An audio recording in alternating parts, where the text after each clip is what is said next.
Olomouce v zastoupení našeho šéfa, pana Fajstavera, z baru Rasputin. Je to takový malý bar, nese se to ve starobylém duchu, je strašně fajn, snažíme se teď momentálně zařadit, vlastně jak máme tady Stodolní, tak se snažíme vlastně zařadit do toho centra zábavy Olomouce, je to naše ulice Mlýnská, je tam hodně vlastně barů, hodně zábavy, všude diskotéky kolem a myslím, že zrovna náš bar se zasluhuje o to hodně, pokud mě má za barem, protože jak vidíte, už se tady držím té tyčky, když tady bylo řečeno, že kdybych neměla co říkat, tak můžu vyskočit na bar a můžu to tady rozpařit. Takže jako to je taková moje hodně velká záliba, že u nás vlastně moji hosti chodí vyloženě za mnou, prostě pobavit se, uděláme vždycky party, roztočíme to pořádně, jak se patří.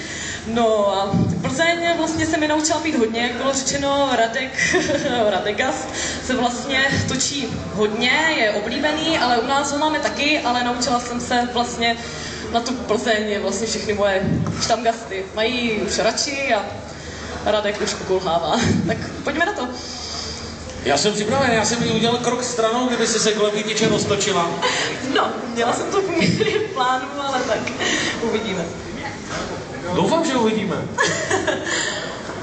Co tak předvádíš zajímavého u vás na baru, že za tebou chodí zákazníci? Ale tak různé tanečky, když už přijde na věc, tak kolikrát dojdou na řadu i bodyshoty. Potom bylo... kolikrát už jsme měli, kolikrát už vždycky vymyslím, když ti to fakt jako roupy prostě, tak už jsme měli obsluhování jako v krepovém papíru a tak. Jako.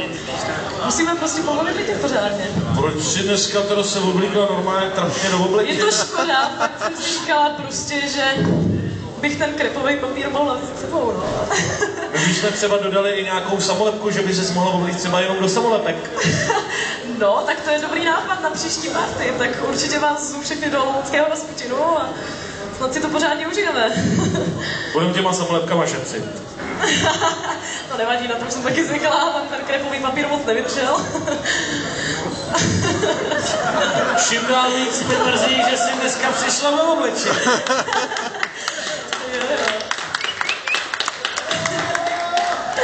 Bych takhle přijel, když má ten krepový papír, že bych se takhle jako opřel tady od trošku... Tak dobře, no, ta bílá košile to možná teďka momentálně nahradí, jako...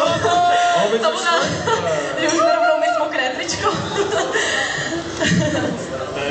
Stíháš mezi těmi čepovat pivo, když takhle děláš tuhle show?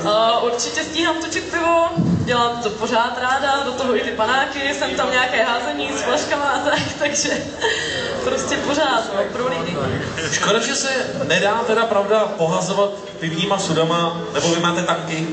Ne, máme pivní sudy. Máte sudy, těma se ale pohazuje blbě. No, těma už jo, no, já jsem ráda, že si je dotáhnu vlastně ze skladu k sobě za bar. To musíš dělat taky ty? No, musím, tak, nebo měla bych víceméně, ale když tam mám bandu dobrých lidí a přátel, tak mi pomůžou a milé rádi. Mě to oplatím trošku tím tanečkem na tom baru a oni dobrý. 3 cvičné půl jsou za námi, tentokrát mi to opravdu mrzí, protože bychom se toho určitě ještě spoustu dozvěděli, ale teď už prosím porotu, aby sledovala, asi není třeba to říkat, ona sleduje Martinu Hajkovou z baru Rasputin. Olomouc!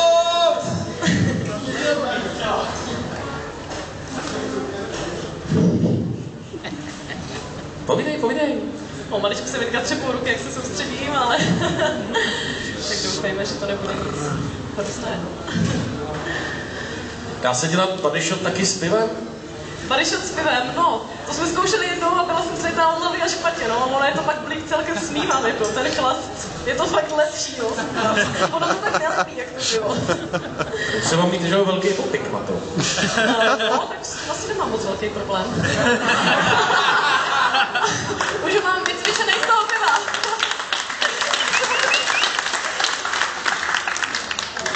Takže už dá velké? Dobře. Takže pivo. Tak a malé? Děkujeme, tohle byla Martina Hajková z baru Rasputin.